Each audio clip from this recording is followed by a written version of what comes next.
একটা পরীক্ষা, একটা প্রশ্নপত্র ফাঁস হয়ে গেছে। এটা কোনো ছোটোখাটো ঘটনা নয়। হাজার হাজার ছাত্রছাত্রীর ভবিষ্যৎ ঝুঁকির মুখে, তাদের বছরের পর বছর প্রস্তুতি, তাদের স্বপ্ন সবকিছুই একটা ফাঁস হয়ে যাওয়া কাগজের টুকরোর উপর নির্ভর করে।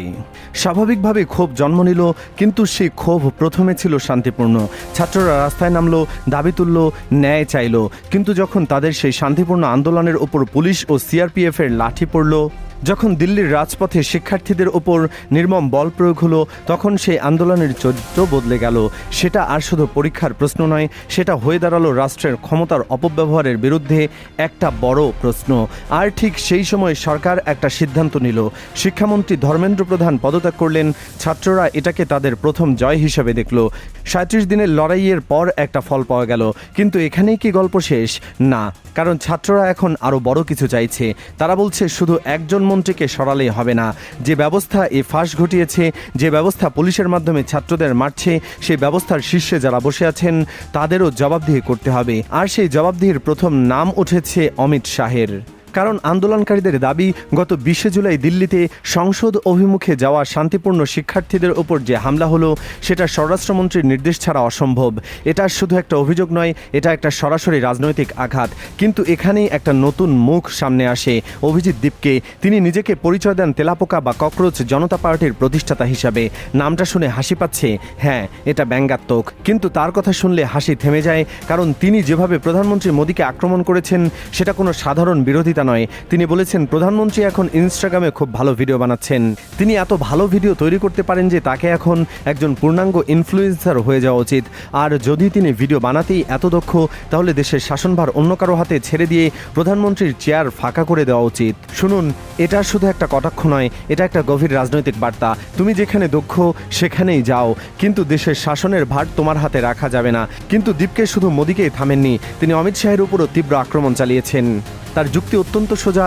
যদি শিক্ষার্থীদের উপর পুলিশে হামলা হয়ে থাকে, আর সেটা যদি স্বরাষ্ট্রমন্ত্রীর নির্দেশ ছাড়া সম্ভব না হয়, তাহলে সেই হামলার রাজনৈতিক দায় শাহকেই নিতে হবে। এটা একটি আইনি যুক্তির মতো শোনাচ্ছে, কিন্তু আসলে এটা একটা রাজনৈতিক ফাঁদ। কারণ সরকার যদি বলে হামলা হয়নি, তাহলে ছাত্রদের অভিযোগ মিথ্যা। আর যদি বলে হামলা হয়েছে কিন্তু শাহ জানতেন না, তাহলে সেটা স্বরাষ্ট্রমন্ত্রীর অযোগ্যতার প্রমাণ। যেভাবেই শাহ দেখুন আটকে যাচ্ছেন। আর এখানে আরেকটা মোড় আসে। সরকার বলছে এই আন্দোলনের পেছনে বিদেশি অর্থায়ন আছে। এটা একটা পুরনো কৌশল। যখন কোনো আন্দোলন সরকারকে চাপে ফেলে, তখন তার উপর বিদেশি হাতের ছাপ আঁকার চেষ্টা হয়। কিন্তু অভিজিৎ দীপকে এই যুক্তিটাকে উল্টে দিয়েছেন। তিনি বলেছেন যদি সত্যি সত্যি এই আন্দোলন বিদেশ থেকে পরিচালিত হয়ে থাকে, তাহলে সেটা দেশের স্বরাষ্ট্রমন্ত্রীর এবং নিরাপত্তা ব্যবস্থার চরম ব্যর্থতারই প্রমাণ। মানে তুমি যদি দেশের নিরাপত্তা সামলাতে না পারো, তাহলে বিদেশি শক্তি কিভাবে ঢুকলো? এই একটা প্রশ্নেই সরকারের দুই পক্ষেই ধরা পড়ে যাচ্ছে। এখন দেখুন, এই আন্দোলনের সঙ্গে যোগ দিয়েছেন লোকসভার বিরোধী দলীয় নেতা রাহুল গান্ধীও। তিনি অমিত শাহের পদত্যাগের দাবি তুলেছেন এবং অভিজিৎ দীপকের দল সেই দাবির প্রতি সমর্থন জানিয়েছে। অর্থাৎ এখন এটা আর শুধু ছাত্রদের আন্দোলন নয়, এটা একটা রাজনৈতিক জোটে পরিণত হচ্ছে। একদিকে ছাত্ররা, অন্যদিকে বিরোধী দল, এবং মাঝখানে একজন তরুণ রাজনীতিক যিনি ব্যঙ্গের ভাষায় সরকারের ভিত্তি নাড়িয়ে দিচ্ছেন। কিন্তু আসল প্রশ্ন এখানেই, এই আন্দোলন কি শুধু ভারতের পরীক্ষামূলক ব্যবস্থার সংস্কারের জন্য, নাকি এটা আরও বড় কিছুর সূচনা? কারণ যখন একটা দেশের ছাত্র সমাজ সরকারের শীর্ষ নেতৃত্বের পদত্যাগ দাবি করতে শুরু করেছে, তখন সেটা শুধু একটা দাবি থাকে না, সেটা হয়ে যায় একটা বিশ্বাসের সংকট। ছাত্ররা বিশ্বাস হারাচ্ছে, তারা ভাবছে এই সরকার তাদের ভবিষ্যতের সঙ্গে খেলছে। এবং যখন বিশ্বাস ভেঙে যায়, তখন সেটা ফিরিয়ে আনা খুব কঠিন। কিন্তু একটু গভীরে যাই, কেন এই আন্দোলনে এত দীর্ঘ হলো? কেন ৩৭ দিন ধরে ছাত্ররা রাস্তায় থাকতে পারলো?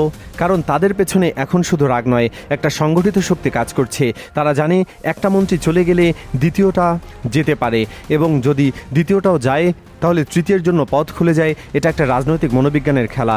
ছাত্ররা এখন বুঝে গেছে তাদের শক্তি শুধু সংখ্যায় নয়, তাদের শক্তি হলো ধারাবাহিকতা। তারা থামছে না, এবং যতদিন তারা থামবে না, ততদিন সরকারের ওপর চাপ বাড়তেই থাকবে। আর এই চাপের মাঝখানে প্রধানমন্ত্রী নরেন্দ্র মোদী কী করছেন? অন্তত অভিজিৎ দীপকের ভাষায় এটাই শোনা যাচ্ছে। কিন্তু বাস্তবে কি তিনি এই আন্দোলনকে গুরুত্ব দিচ্ছেন, নাকি তিনি মনে করছেন এটা সাময়িক একটা ঝড় যা সময়ের সঙ্গে সঙ্গে মিশে যাবে? ইতিহাস বলে ছাত্র আন্দোলনকে কখনো হালকাভাবে নেওয়া যায় না, কারণ ছাত্ররা কোনো রাজনৈতিক দলের মতো নয়, তাদের কোনো ব্যক্তিগত স্বার্থ স্বার্থ নেই, তাদের একটাই স্বার্থ তাদের ভবিষ্যৎ, এবং সেই ভবিষ্যৎ ঝুঁকির মুখে পড়ে তখন তাদের রাগের কোনো সীমা থাকে না। আমি যাইছি, 5-7 মিনিট লাগবে আমার। এখন ভবিষ্যতের দিকে তাকাই। যদি এই আন্দোলন আরও জোরালো হয়, যদি রাজনৈতিক দল এর সঙ্গে যোগ দেয়, যদি আরও নেতারা মোদী ও শাহের পদত্যাগ দাবি করে শুরু করেন, তাহলে ভারতের কেন্দ্রীয় রাজনীতির চিত্র কেমন হবে? এটা কি শুধু একটা সরকারের সংকট, নাকি এটা একটা ব্যবস্থার সংকট? কারণ যখন প্রশ্নপত্র ফাঁস হওয়া থেকে শুরু করে পুলিশি হামলা এবং তারপর সরকারের শীর্ষ নেতৃত্বের দায়িত্ব এড়ানোর চেষ্টা, সবকিছু মিলিয়ে একটা বড় ছবি ফুটে ওঠে। সেই ছবিটা হলো একটা ব্যবস্থা যেখানে ক্ষমতার কেন্দ্রীয় হয়ে গেছে, যেখানে জবাবদিহিতা কমে গেছে এবং যেখানে ছাত্রদের কণ্ঠস্বর শোনার বদলে তাদের উপর লাঠি চালানোর প্রবণতা বেড়েছে। আর এখানে অভিজিৎ দীপকের কথাগুলোর গুরুত্ব। তিনি কোনো বড় দলের নেতা নন, তিনি একজন তরুণ, তার দলও নতুন, কিন্তু তার ভাষা তরুণদের ভাষা, তার ব্যঙ্গ হৃদয়ের স্পন্দনের সঙ্গে মিলে যায়। তিনি বলছেন মোদীকে ইনফ্লুয়েন্সার হতে। এটা শুধু একটা কটাক্ষ নয়, এটা একটা প্রজন্মের অসন্তোষের প্রকাশ। এই প্রজন্ম ডিজিটাল যুগে বড় হয়েছে, তারা ভিডিও দেখে, তারা মিম দেখে, তারা ব্যঙ্গ বোঝে, এবং যখন একজন তরুণ নেতা তাদের ভাষায় সরকারের সমালোচনা করেন তখন সেটা দ্রুত ছড়িয়ে যায়। এটা এখন আর শুধু রাজপথের আন্দোলন নয়, এটা একটা ডিজিটাল আন্দোলনও হয়ে উঠেছে। তো এখন আপনার কাছে একটা প্রশ্ন, আপনি কি মনে করেন এই আন্দোলন শুধু পরীক্ষা পদ্ধতির সংস্কারের মধ্যে সীমাবদ্ধ থাকবে, নাকি এটা ভারতের রাজনীতির একটা নতুন মোড় হয়ে উঠবে, যেখানে তরুণরা শুধু ভোটার নয়, সক্রিয় প্রতিপক্ষ হিসেবে আবির্ভূত হবে?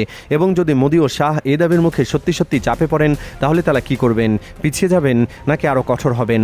আর একটা কথা, এই আন্দোলনের মধ্যে বিদেশি অর্থায়নের অভিযোগ উঠেছে, কিন্তু যদি আমরা একটু উল্টো দিকে ভাবি তাহলে কি বলা যায়? না, এই আন্দোলনের শক্তি আসলে দেশের ভিতরেই। যে ছাত্র বছরের পর বছর পড়াশোনা করছে তারা এখন রাস্তায় নেমেছে।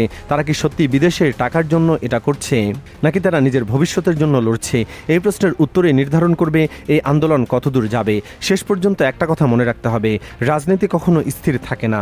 আজ যে মন্ত্রী হেরে গেলেন, কাল হয়তো আরও বড় নাম সামনে আসবে।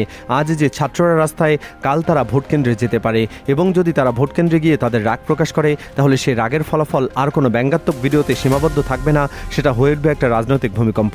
কমেন্টে জানান আপনার মতে এই আন্দোলনের আসল শক্তি কি, ছাত্রদের একাগ্রতা নাকি সরকারের নিজের ভুল?